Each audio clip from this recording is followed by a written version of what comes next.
saw a video of you with the kid, the young boy in LA. How did that come about for you? How did you know about that? Well, I kept getting tagged in something. Which one are you talking about, though? Oh, yes, yeah. So I saw the video. I saw the video too, and like obviously I remember being in that situation as a kid, and I texted Kevin. I sent him the clip. I go, can we get this kid's number? And um, Kevin and our team worked hard to find whoever it was, and gave him a quick call, and that's sometimes all it takes. And I know we're gonna send him some things and whatnot. So it was. I'm glad I could do that, and I'm sorry for it happening on the field. And when you guys hung up, he was like, "Oh, that was Josh Allen." Yeah, Kevin had told me. How cool is Kevin that? Kearns. He's the man. How cool is that to just be able to give that kind of moment to a kid? It's very cool. And again, it didn't take much time. Doesn't take much to do something like that to make a kid's day or to try to resolve a problem that happened. And the fact is you can't make everybody happy. We got things to do, and this even goes back to like training camp and stuff. I wish I could sit there and sign every single autograph and everything for these kids, but we got jobs to do, and sometimes that happens. But I'm just glad I could make it right. Josh, in the bigger picture, what's it like to make Bill's Mafia happy? Given how that game, how you guys won that game on offense, pulling together a last-minute drive for a victory. How validating was that, given where this team was and how you guys have been trending? Yeah, I mean, to lose the turnover battle essentially 3-0, it's something that we got to clean up. And most teams in that situation don't win that game, but we got a resilient group. Our defense played their tails off and gave us a chance there at the end, and then also you saw Ed Oliver go ahead and end the game on that last drive, essentially. So would love to not be in that situation. Would love to put the game away earlier. We had our opportunities, and we missed them early on in the game. But again, to kind of be backs against the wall, I think it was kind of a microcosm of our season, of what's going on right now. Putting our best football on the field when it matters the most. And Sean said, as Josh goes, we usually go. We went through that whole low positive thing and the energy thing, and I don't want to make a big deal of that, but do you feel that you're wearing your heart on your sleeve, your emotions a little bit more now, and the team is following? Do you get that sense? Maybe a little bit. At the end of the day, I'm just trying to be me, and that's all I can be. The tape from the first game against the Patriots and where the offense is now, are there big differences that stand out to you? I guess how much has this team and offense and you developed since that game? Yeah, I think we've grown as a group collectively, and I don't want to take credit away from them. Their defense is playing at a very high level. They got guys that are smart. They can play multiple positions. They're rushing the passer very well right now, and it's a Bill Belichick coach team. So we got to take that into account. And the fact that we lost game one, I think tells these guys we got to put our best stuff out in the field, or we're not going to win this game. And frankly, it's a game that we need to win, and they know that. We know that. If I'm in the New England Patriots locker room, I'm looking to ruin their season. An opponent's playoff hopes are on the line, division rival. So they're going to be ready to go. I can guarantee you that. So that in turn makes us have to be ready to go as well. And with the guys that we have in this locker room, I have very little doubt that we will be ready to go. We're going to have to rely on our vet leadership and at our coaching staff and put together a good game plan, have a good week of practice, but we got to be ready to go. When you are not on the same page as Steph throughout a game a few times here or there, just misconnection, take us through the conversations on the sidelines between you two. Is it spoken at all? Do you talk about anything? You just kind of know that it's going to happen? Yeah, we talk about it, and I think just having that open line of communication, like on the deep shot, on the interception, if I would have just sat in my feet and just chucked one up and let him run under it, it's a different story right now. So,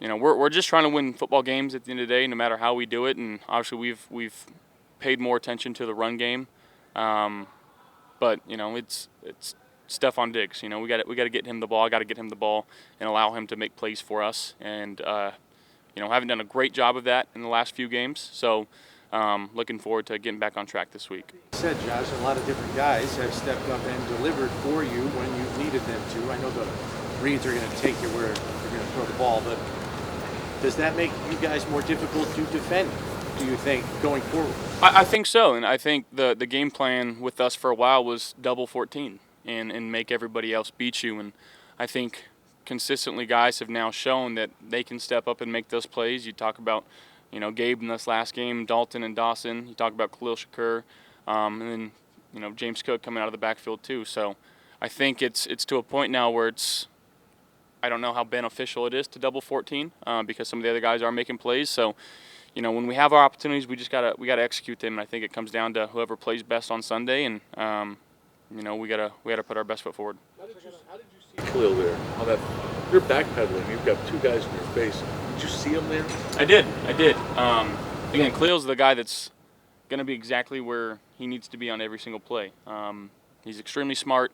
He's extremely reliable. I was just hoping that the safety or the guy who was covering him went over the top of the post, and thankfully he did and allowed us to make a play. And, we're one millisecond away from scoring a touchdown there with his second effort, and I know he got touchdown barely at the last second, but allowed us to run out the clock there too at the end.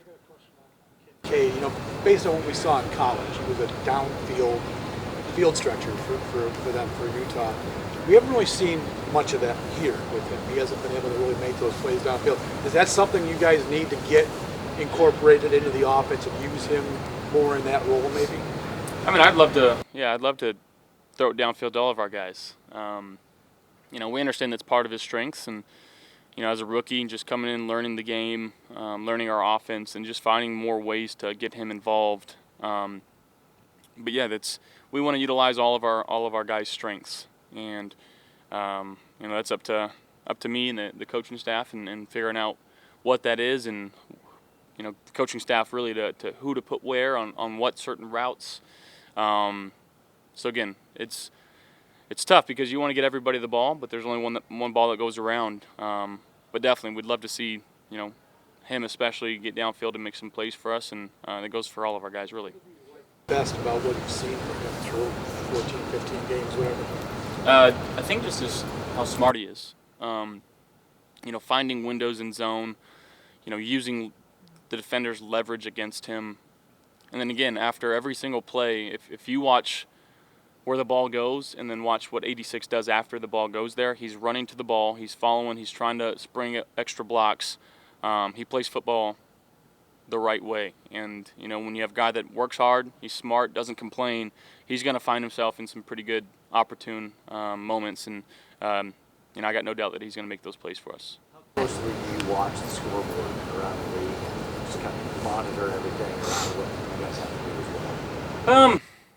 I mean, especially in a week like this, we just,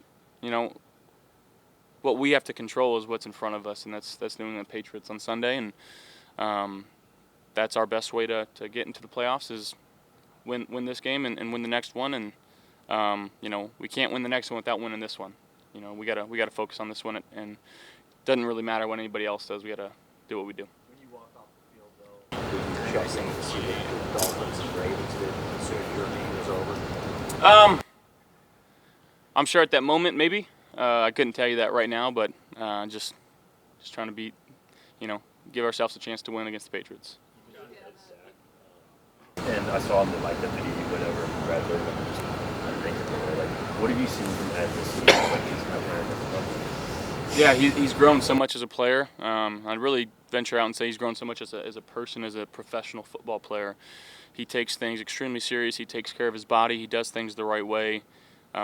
He strains on each and every single play he's out there, and he's becoming more and more of a captain as the season goes. And we're gonna need him down this stretch, like we're gonna need everybody else, but especially him. He's been that kind of heartbeat of that D line, especially with losing Daquan and losing Big Phil and just having so many shuffling pieces around that. He's been the one constant guy that's been able to produce at a high level, and he's playing at an all-pro level right now.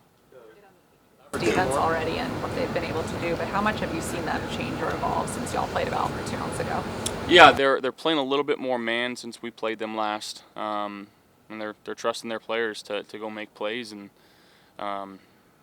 again, when you have players that are that smart that can basically play any position, they've got 5 or 6 guys in the DB position that I can't really classify them as a corner, a star, or a safety. That they move around so well. They play different spots, and again, they're playing together as a group right now. So it's a dang good unit. League in touchdowns. Touchdown production among star players seems to be down. We've talked about it all season long. Offense is harder this season, it seems. Have you felt that, like in games, week to week, like sustaining scoring? I mean, I think if you look at around the league, I think scoring in general is down.